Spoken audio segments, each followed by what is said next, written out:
Oh, oh gosh, I guess I just don't have a voice. That's amazing. Okay, hello. Hi everyone.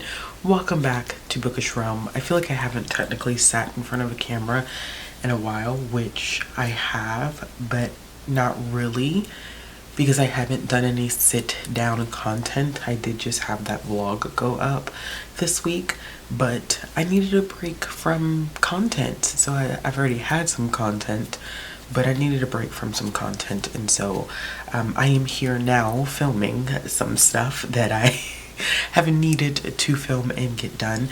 All right, so we're going to talk a little bit today, or we're not going to be talking about, we're going to be reacting to the Times 100 Most Read Books of 2023.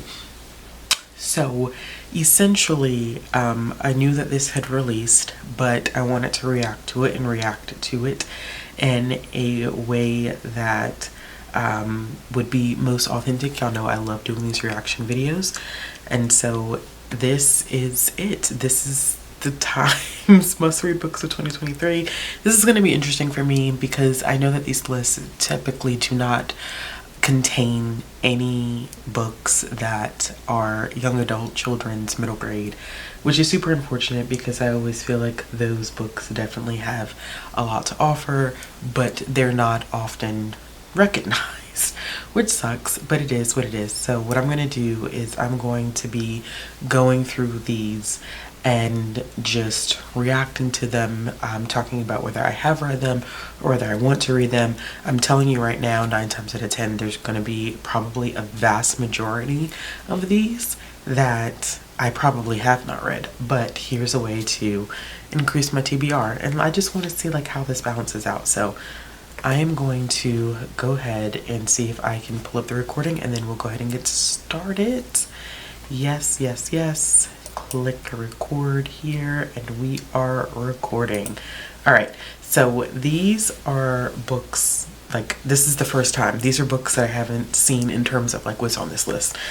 So I am doing a authentic reaction. So we have here the 100 most must-read books of 2023. The fiction, nonfiction, and poetry that entertained and enlightened us. So this is going to be fun. I wonder if it matters. Oh, okay, that's the full list. Do they not show? Oh, they must have it written, and then the ones that are just, these are the pictures. I'm guessing, I'm hoping. And I don't want this video to be exceptionally long because it is 100 books. I can already tell you that I have not read any of the first. This is horrible. These are all nonfiction, though. Some of these I have seen. I haven't seen the 272. This is my first time ever hearing about this one, which is the families who were enslaved and sold to build the American Catholic Church. That's probably a tough one. And then we have another nonfiction here, A Day in the Life of Abed Salama, Anatomy of a Jerusalem Tragedy, which I have heard of this one. And then A Living Remedy, which is a memoir, which is also one that I have not heard of. So, of course, that's how we start. I haven't read any of these either. Above Ground, Absolution, and After Sappho. So there we are. We're off to a wonderful start, aren't we? We're off to a great start. This is the start that we are absolutely looking for. Next, I haven't read any of these either. After the Funeral, All Souls, but I will say I do have All the Sinners Bleed on my TBR. I've heard great things about this one. I read the book that Questlove and S.A. Cosby did this year. It's a middle grade book, and I thought it was really, really good. But I've been hearing so many good things about All the Sinners Bleed, and it was the group pick for Monet's location, I believe, for Black Halloween this year. So that's always interesting. Anansi's Gold, August Blue, and The Bee Sting. Also 3 that I have not read. Are we seeing a trend here? Nothing that I must say is popping out to me yet that is on my TBR. Well, they're the two titles I did mention. Let's go down. Big Swiss, Biography of X, Burnham Wood. Also, another 3. I have not read. This is going so good. And I don't know, like, what was their methodology for choosing these titles. What is it about these titles that would make them the 100 must-reads? I do want to read The Covenant of Water. I know I skipped these 2, but I'm going to go back.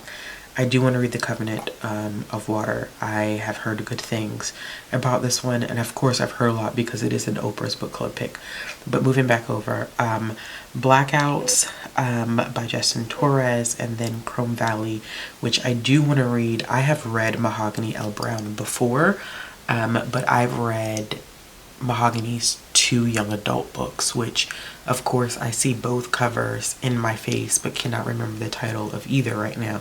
But I've read Mahogany's 2 young adult books and picture book, which I thought I have. Yeah, this is it. Of course, doing a shelf search as I do this. Yeah, So Woke, A Young Poet's Call to Justice by Mahogany L. Brown, Elizabeth Acevedo, and Olivia Gatwood. So I have read Mahogany L. Brown before, but I have not gotten the chance to read Chrome Valley, which I am interested in reading. Scrolling down, Colson Whitehead's new book. Haven't had a chance to read it yet. Read Colson Whitehead. He has a very unique writing style, but I do enjoy it. And we have The Deadline and Desertion, which I have not read any of these. We are just making a complete trend here. I've heard a lot about Doppelganger. Not sure if I want to read that one or not. Dyscalculia, which is, I read a book that talks about dyscalculia, but it was a middle grade book. And then at the end of Drum Time, which I did know was a National Book Award finalist. Y'all, I need to get back with like my adult fiction reading. I'm so immersed in children's lit and YA lit at this point that I am very not in tune with everything in terms of like keeping up with adult lit. It's a lot. Fair Play, Family Lore, Fire Weather. Now, I do own Family Lore by Elizabeth Acevedo. It's her first venture into adult literature. And I've been hearing mixed things about it, which is always interesting. That I think that I gravitate more towards Elizabeth Acevedo's books that she writes in free verse, because the other book that she wrote that was prose with Fire on High is one of my least favorite books by her. And I know that this one is prose, and so that makes me kind of nervous, and a couple people that I know have not enjoyed it as much as they thought they were. I am interested in this one, Fair Play, How Sports Shape the Gender Debates. I don't know what stance Katie Barnes takes on that, but interested in seeing what perspective that is. Okay, so we have another book award, National Book Award finalist, from The Future, and then Ghost Music, which I have heard more about The Future than any of these other 2 titles, which, what does that say about me? Then we have The Good Life, The Great Reclamation, and The Great White Bard. The Good Life is a nonfiction study of happiness. The last one, of course, is about Shakespeare, and I'm guessing The Great Reclamation is just a fictional book. I have not read any of these 3. In fact, this is my first time hearing about these 3. Not familiar with any of those. Greek Lessons, The Guest, and The Half Known Life. I'm interested in Greek Lessons. I know this is the same author of The Vegetarian. And then The Guest by Emma Cline. Emma Cline wrote, what is the name of that book? The Girls. So I wonder how good that one is. And The Half Known Life in Search of Paradise. I'm not sure about that one. I'm familiar with this author and title. I am dying to read The Heaven and Earth Grocery Store by James McBride. I am dying to read that book. I just haven't gotten a chance to pick it up yet. I've heard a lot about Hello Beautiful, of course, because it was an Oprah Book Club pick. And then we have The Hive and the Honey by Paul Yoon, which I am not familiar with as a title. Holden Pattern, Holler Child, How Not to Kill Yourself. I probably would not pick up that last one. I think that would be too much for me. So it seems like they do gravitate a lot towards National Book Award finalists or long lists, which is always interesting. I do like following with the National Book Award list to see what ends up getting selected and what makes it to the end. How to Say Babylon, which was a Jenna Book Club pick. I'm Still With You. I do everything I do everything I'm told. These first two appear to be nonfiction. And then this first one is they're all nonfiction because this first one is a memoir as well. Let's see, I have some questions for you, which I've heard about. The Iliad, which I'm guessing this is a new translation of the Iliad. And then another one that I was interested in reading, I Love Russia, Reporting from a Lost Country. Very interested in kind of getting better perspective from this specific author.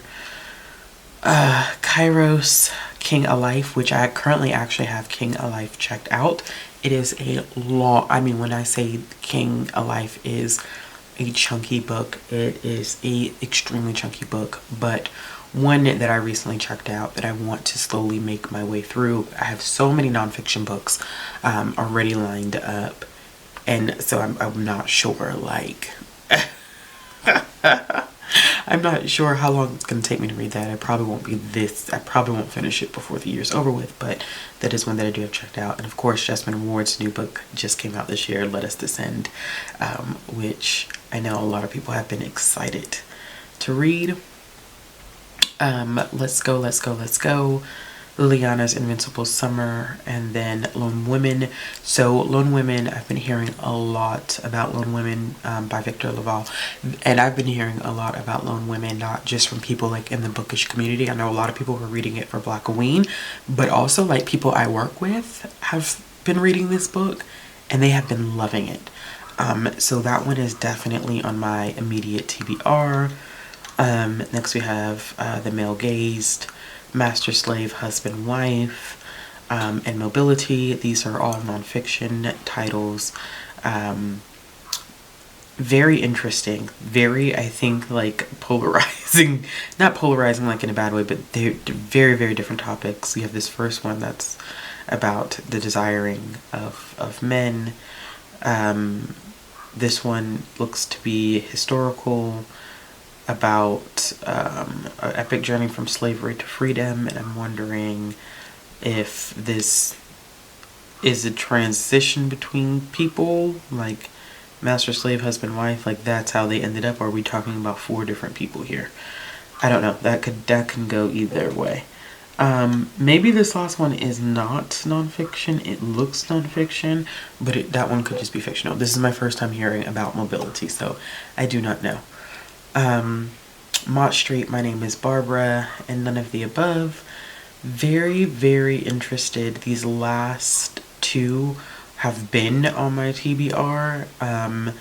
I'm very interested, and this has been like the season of memoirs, and so very interested in picking up Barbara Streisand's memoir.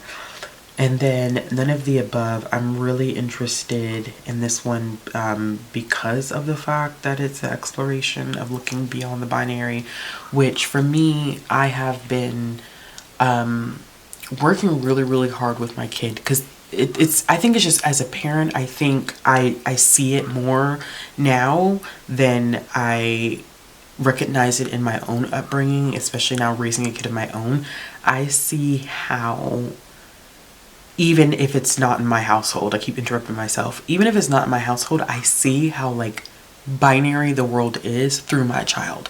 Meaning that I have had to like tell my kid things like, you know, like she's come to me and she said, you know, like, oh, boys don't wear nail polish. And I'm like, in fact, they do. Anybody can wear nail polish. There's no gender assignment for nail polish. Or like she's brought up like, can I play with trucks, or can boys play with dolls? And so it's interesting because it's like, or she'll make statements like, oh, boys don't play with dolls. And she's picking up this binary view of everything based off of things that she encounters at school, which I find so interesting because we don't work on a binary in my household, meaning that like, I think when you have kids, it's definitely this huge thing about clothes are gendered, toys are gendered. So we don't do any of that in my household.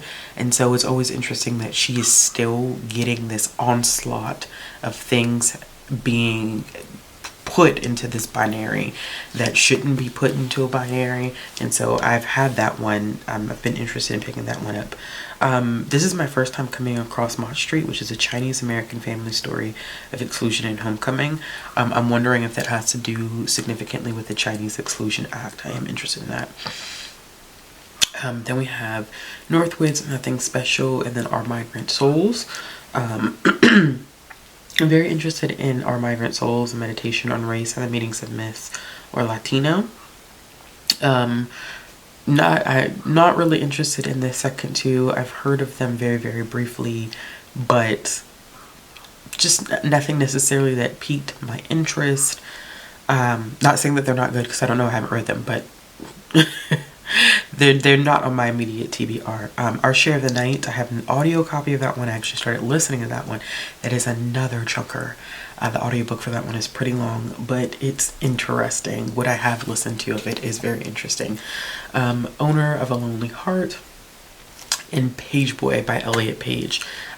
So excited to read that one. I've heard very, very good things about Page Boy. Just another memoir that I am anticipating picking up. Pineapple Street, The Postcard, and then Poverty by America.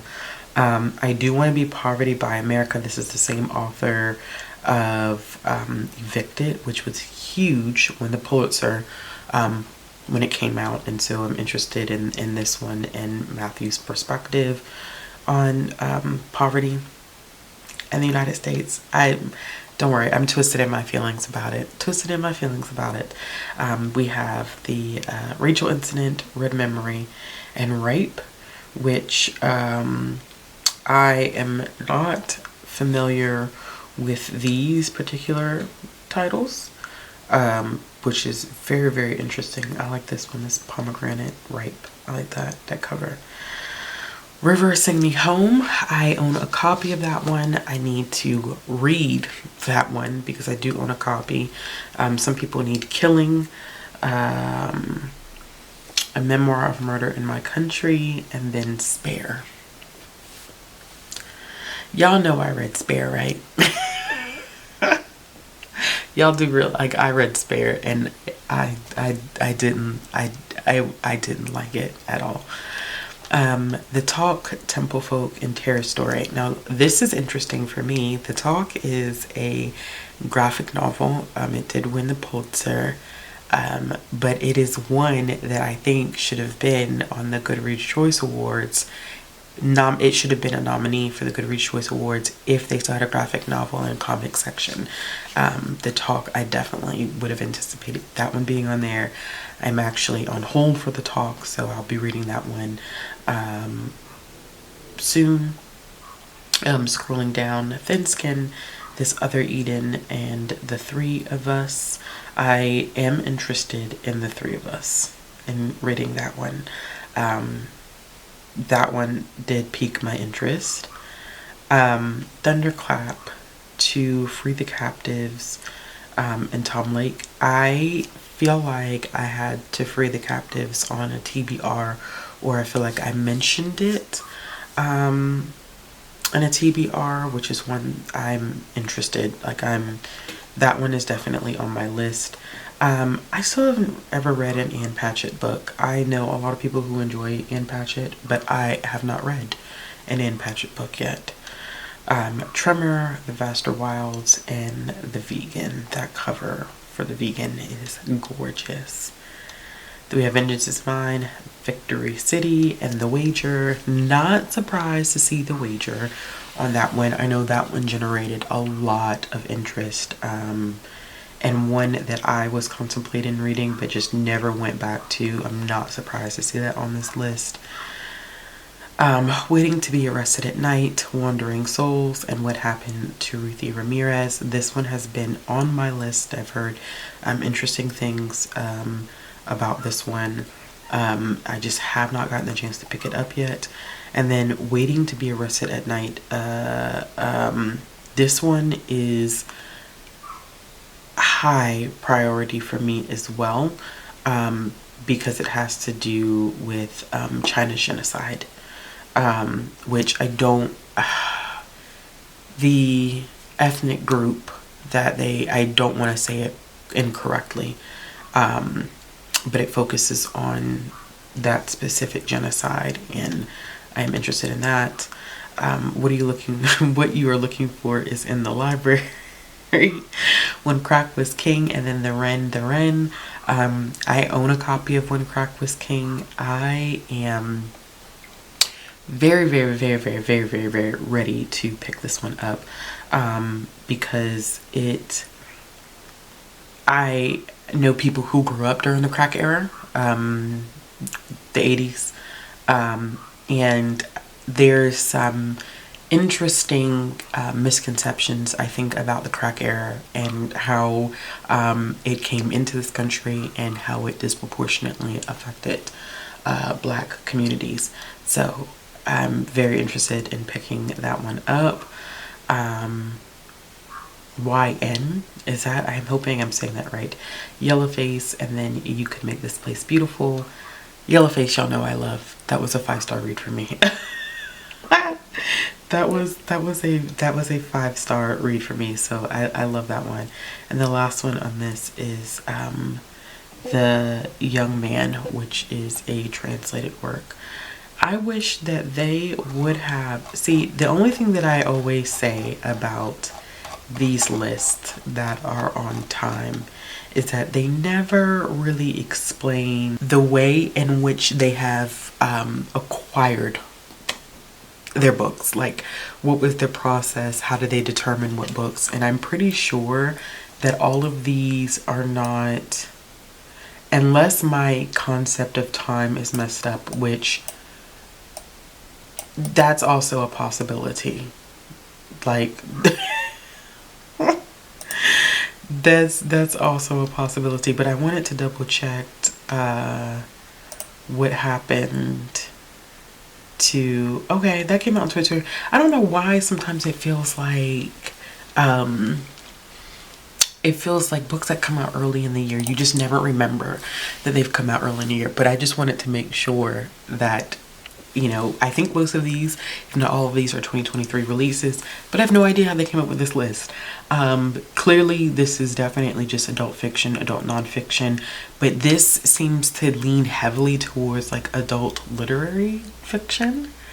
Correct me if I'm wrong, but I've seen a lot of like adult sci-fi fantasy. There's no romance on here. This is very this is definitely for a certain interest, I think. Like, if you're really into literary fiction, I think that you would probably enjoy this list more. But I think that they do a great job in showcasing some diverse voices. I think that they have a good balance of that. They just don't have a good balance of genre. But they did say at the beginning that it's fiction, nonfiction, and poetry. But the thing about it too is that sci-fi, fantasy, romance, what are some other genres, y'all? Because, you know, like, of course, here I am not remembering any genres. Historical fiction, all of that, like, that's all still fiction. And so I wonder why they didn't go for, like, you know, was it just intentional to primarily focus on literary fiction instead of a broader set of titles, and some of these could be, because I'm not as familiar, some of these definitely could be ones that have sci-fi elements, fantasy elements. I know there's All the Sinners Bleed, mystery thriller, that's crime fiction, so we have a little bit of that in there, but not as a broad enough selection as I would have anticipated coming from Time. But usually their list, there's always something that I find in terms of like not having enough balance in their list. And I think that's probably the one place where I think that they could have done a little bit better here, is just a wider, broader selection of titles for every reader. I feel like this is catering to a certain sect of readers, and so I think that a lot of genres, opportunities to explore other genres, get lost. That being said, there's a lot on here that I haven't read, primarily because this is such a heavy lit fic and nonfiction area. Although I do read nonfiction, but probably not a lot of nonfiction that the Times would consider must-read books of 20, which, I mean, the fact that Spare's on there says a lot. But out of all the memoirs that came up this year, like, we could have gone with something completely different, but I understand why it was added to this list. I don't know, y'all. This is kind of like it's what I expected the Times, but it would have been nice to see a broader range of things. I would love for them to do, I don't know if I would love for them to do this, but I would be interested, because I feel like it would just go left and I would not be satisfied with the list.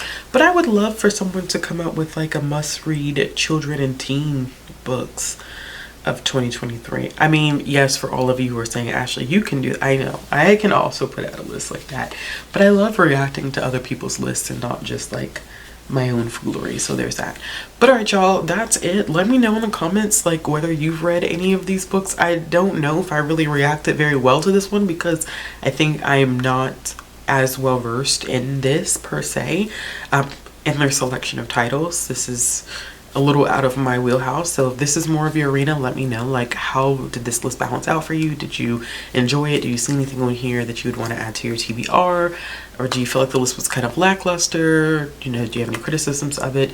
But yeah, that is it. As always, if you like this video, give it a thumbs up. If you want to see more content from me, click the subscribe button and hit the bell for notifications. If you're looking for ways to support the channel or follow me on social media, all the links will be down in the description box below, and I will be back with another video soon. Bye. I'm on my own, broken and alone. I feel the rain crashing down all around.